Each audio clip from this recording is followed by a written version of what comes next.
Welcome back to What You Missed Gaming for the week. We had several stories come throughout the week, so I'm going to talk about them. Some were pretty small, but still interesting, but it's very hard to stretch out a very small video into one video. With that said, let's jump right into the first one. Pokemon Gold and Silver soundtrack is getting a deluxe vinyl set. You heard it right, yeah. So you can get these 2X LP vinyls for $40, and that's courtesy of I Am 8-Bit. This deluxe set features album art by Ryan Brinkerhoff, and as well as a premium foil stamp jacket and foil inner sleeves, and a digital download is included as well. With that said, if you're thinking about buying this just so you can get the digital one to carry it around and you're trying to support developers and stuff like that, I don't necessarily think that a lot of this money and a lot of these proceeds are necessarily going to be helping Nintendo and stuff like that. So really, if you're a hardcore music enthusiast, you should definitely get this. There's no questioning that, but I don't know a lot of people who collect vinyls. I might be in the minority here. Maybe there are a lot more people than I know, and you can leave a comment down in the section below if you are one of those people who will be collecting these vinyls. But with that said, I did want to point out that unfortunately the soundtrack for Pokemon Gold and Silver is on YouTube. So for those who think they are getting something that they can't get anywhere else, you've been deceived. If you want it for the vinyl portion and you really do want to own it and you want to support official releases and stuff like that, then yes, this is one of the ways to do it. But if you're looking to get this just because it's, you know, oh, I can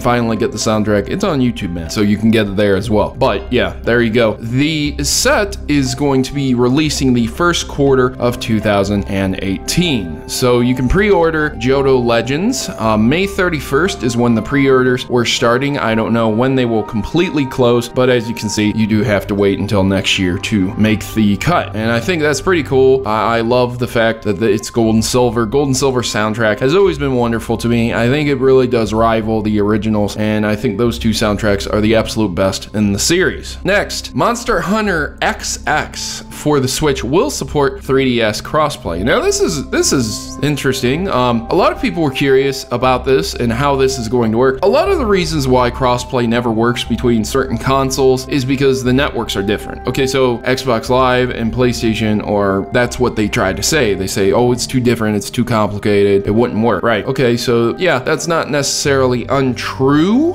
I mean, I'm just saying there are engineers there that can make that work. That's why you pay those guys to do that stuff. But the point being that this is the same kind of thing. The network on the 3DS is definitely different than the Switch, not only in the hardware it uses, but the speed at which it accesses things. So if you are going to be doing this crossplay, it's going to be something similar to a downgrade. So like, for example, let's just say that the Xbox 360 and the Xbox One could run the same exact games, but the Xbox One would have to scale back everything that the Xbox 360 was doing to that level, because obviously you can't run things at the level of Xbox One on a 360. So everything has to go down to the lowest level of the console. So in the case of the Switch, it will have to go down to the speeds and the graphical settings of the 3DS to transmit that information. Of course, it's not going to look like a 3DS game on your Nintendo Switch, but you are not going to be able to access the Switch speeds if you are cross-playing them on the internet, maybe local multiplayer and things like that. And we've already seen that there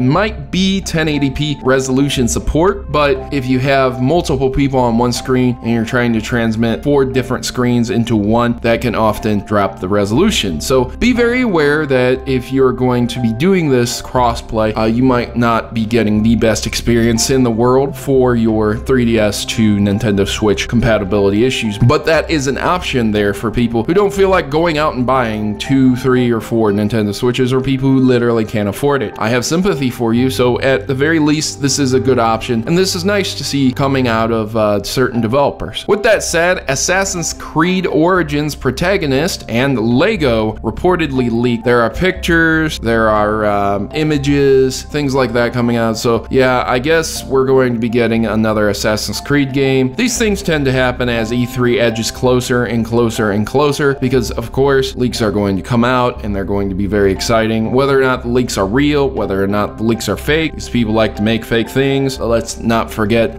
Etika's Nintendo Switch there. These are things that do happen, and some people do it maliciously, some people do it as a joke, some people do it because they want attention. Well, the thing about it is, I really do think that this is a realistic thing. I don't know a lot of people people who make up fake Assassin's Creed stuff to try and get notoriety from video game websites. So it wouldn't really surprise me to see another Assassin's Creed come out. When I talked about the Far Cry 5 controversy and how ridiculous it kind of was, I kind of wanted to speak on Assassin's Creed as well being just recycled over and over and over and over again. Now, I'm not saying that the game doesn't change and the gameplay doesn't change, but it's the same game you've already played. You're just playing it differently. It's the same with a lot of other series, but depending on how the developers go about it, depends on whether or not you actually enjoy that same gameplay. When you rescue the princess for the 100th time in Super Mario Brothers, it's not about rescuing the princess. It's not about saving the kingdom. It's about your experience as you play the game. Because if it was really just about the end goal, then why not just go and watch a movie? You got to the end. Yay for you. It doesn't matter if it was a crappy game, your goal was to reach the end. So the same thing could be said for these games. It's about the gameplay. It's about how they change things, update things, if you get to do cool stuff, if you enjoy your experience or not. But recently, a lot of the Assassin's Creeds have been recycled and just shoveled out, and even pushed them to the point where they were saying, oh, we're not going to publish Assassin's Creeds anymore every year. We're going to back off and we're going to make them better and good just the way you liked them back in the day and stuff like that. But here we are again, and we got a leak for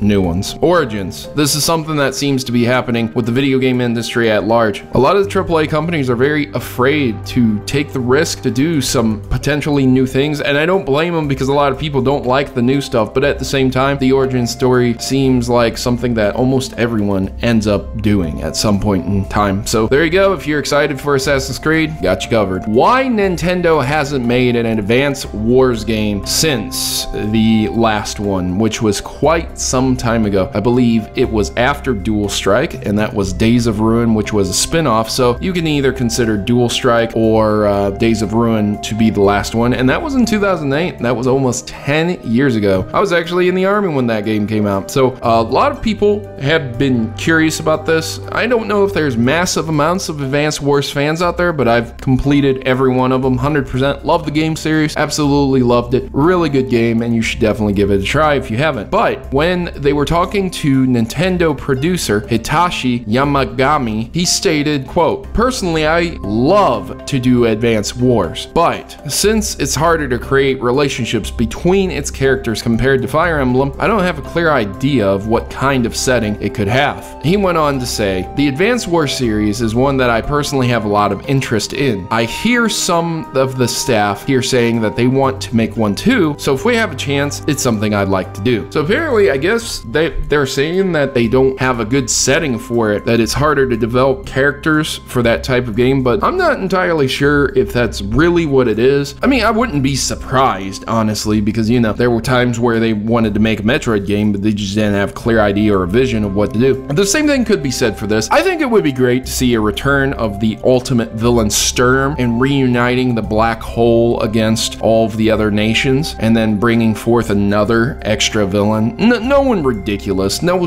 old man in a wheelchair commanding an army. Like, come on, get real here, alright? You know, I'm talking about a real deal villain that is almost unkillable. And that's all you need. You just need a villain doing terrible things to countries, and then you have a war. And it sets the game up pretty well. And the characters have great chemistry from Advance Wars 1, 2, and Dual Strike as well. Please don't do Days of Ruin. Please, never again. Even though it was a side entry and it was a decent game, I didn't like it at all compared to Dual Strike. With that said, what do you guys think? Are you excited about Advance Wars? Would you love to see another one, or do you have no idea what I'm talking about? The final story is that Bayonetta 3 is in discussions, says Platinum Games. So speaking on this, there's quotes for you. Quote, "I would like to make a Bayonetta 3. We're talking within the company even now about what to do," and that's Inaba. But because we're constantly talking about it, that actually makes it really hard to say. Of course, that's just something that you talk about when you're making a series. Do you want to keep the same protagonist? There's plenty of precedent for changing protagonists, and so that is something we discuss. Do we want to keep the same one, have a different one, or add new ones? And that's the individuals over at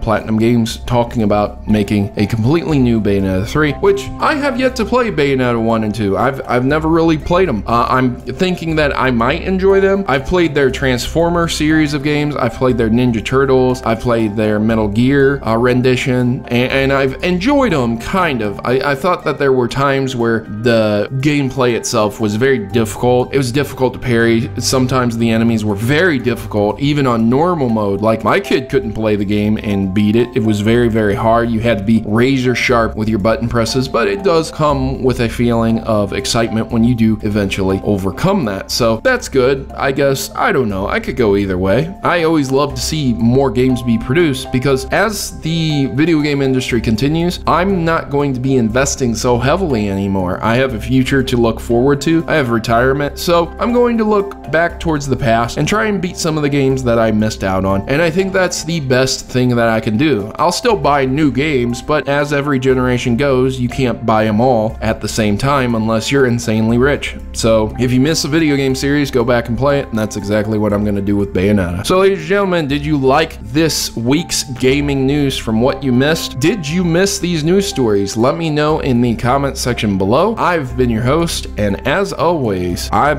Protomario. I'm signing out. Good gaming. God bless. And I want you guys to give a big shout out to Noco. Noco edits some of my videos for me. They're a very nice individual who does great work. What you've seen in this video is from their edits, and they also have music that they like to promote. If you'd like to check them out, I'm sure Noco's going to leave something on the screen and let you know where to go and what to type in. I'll also leave it in the description just as a courtesy. And there you go, ladies and gentlemen. Hope you have the greatest of days, and thanks for watching.